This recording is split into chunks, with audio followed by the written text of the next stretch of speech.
Yes. Hi, I'm Randy Schoenberg. I'm the grandson of Arnold Schoenberg. And Hilary, I'd like to ask you some questions that my grandfather asked to Louis Krasner, the first violinist who ever played the Schoenberg Violin Concerto. Okay. So question one is everything clear in my tempo marks? I think so. I think the tempo markings are very clear. People don't always play the tempo markings, but definitely they're clear and they're doable. Good. Second question, how is the orchestra dynamically? Does the violin always easily dominate, or are there dark spots where it is difficult or even impossible? It depends on the orchestra and how they're playing. It depends on the conductor and how much he's putting a priority on that particular thing. It is possible everywhere to be heard, but sometimes you have to work on it so that the orchestra relaxes enough to not play too loud. When an orchestra is scared, sometimes when they don't know a piece very well, sometimes they'll play louder and sort of stiffen up, and it actually sounds better when it's more flexible and lighter. Okay, third question, do all the Hauptstimmen, the main voices, distinctly come to the fore? Not automatically, but you can work it out so that they do. But you have to, as a performer, analyze it and figure out where those are. Your, Mr. Schoenberg's music is very layered, so it's important to sort through the layers before you put them back together. And did he mark when the violin has the main voice, the Hauptstimme?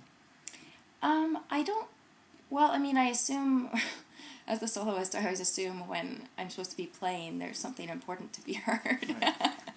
But I've been humbled over the years to realize that sometimes I'm not the most important voice in the performance, so you do a lot of that by context. Okay, sorry, that was my question. No, Anyway, the fourth question is, can you name sections which, according to your impressions or friends of yours, have been A, distinctly disliked by the audience or by music lovers, or B, agreeable to the same or others? I've never had anyone analyze the music, saying I like this part and I don't like that part in a kind of a review or a post-concert discussion.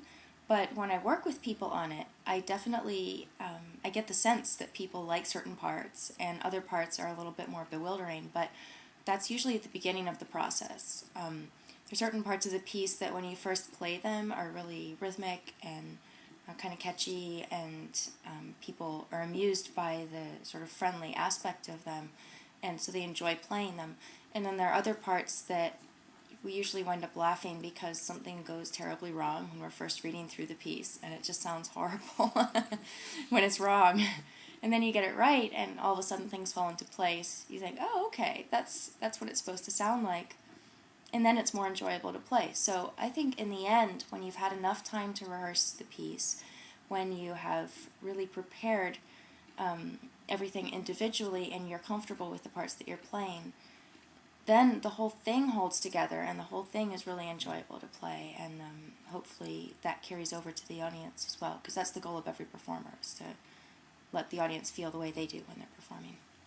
Great. Thanks so much. I'm sure my grandfather would have loved to have those answers. Well, maybe someday he'll come back and do something on YouTube.